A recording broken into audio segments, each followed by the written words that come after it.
नमस्कार, दुनिया की खबर में आपका स्वागत है। मैं हूं शुभी मिश्रा आपके साथ।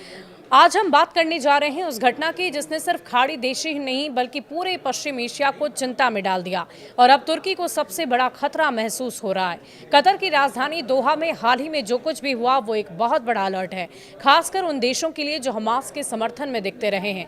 इजराइल ने दोहा में हमला करके साफ कर दिया है कि वो अब किसी भी देश की सीमा या अंतर्राष्ट्रीय कानून की परवाह किए बिना अपने दुश्मनों को कहीं भी मार गिरा सकता है। कतर में हमास नेताओं पर हुआ ये हमला पूरी दुनिया को चौंकाने वाला था और अब इसी वजह से तुर्की को डर सता रहा है कि अगला निशाना शायद वही ना बन जाए। तुर्की के रक्षा मंत्रालय ने भी इस चिंता को खुलकर जाहिर किया है। सबका कहना है कि इजराइल पूरे इलाके को आग में झोंक सकता है।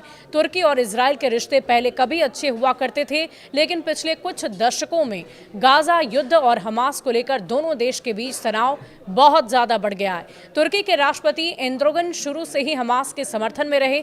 उन्होंने तो इजराइल की तुलना सीधे हिटलर से कर डाली और गाजा में हो रहे हमलों को जनसंहार कहा।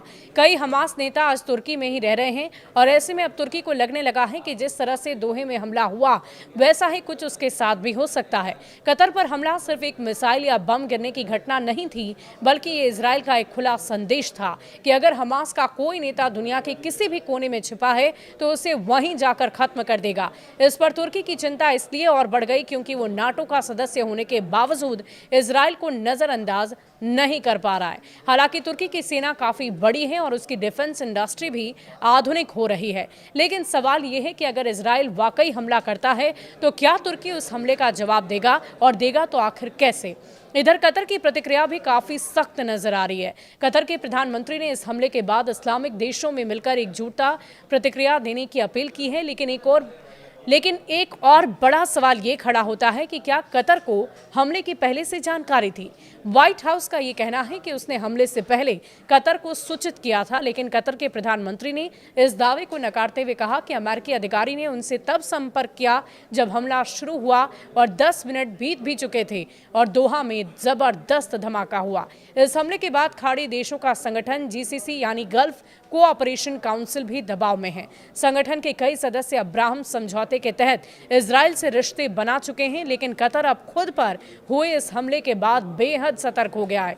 एक और चौंकाने वाली बात यह है कि कतर के पास राफेल और F-16 जैसे आधुनिक फाइटर जेट हैं, साथ ही अमेरिकी एयर डिफेंस सिस्टम भी है। फिर भी कतर ने इजराइल के विमानों को रोकने के लिए कुछ नहीं किया। इससे डिफेंस एक्सपर्ट भी हैरान हैं और उनका कहना है कि कतर अगर चाहता तो इजरायली विमानों को मार गिरा सकता था। अब सबकी नजर इस पर है कि तुर्की क्या कदम उठाता है। क्या वो सिर्फ बयानबाजी करता रहेगा या फिर अगर इजराइल उसे निशाना बनाता है तो वो पलटवार करेगा। फिलहाल पश्चिम एशिया में हालात बेहद तनावपूर्ण हैं। कतर पर हुआ ये हमला एक संकेत है और शायद तुर्की के लिए चेतावनी भी। आने वाले दिनों में इस क्षेत्र में हालात और भी ज्यादा बिगड़ सकते हैं। आपका इस विषय में क्या कुछ कहना है, कमेंट सेक्शन में लिखकर जरूर बताइएगा। शुक्रिया।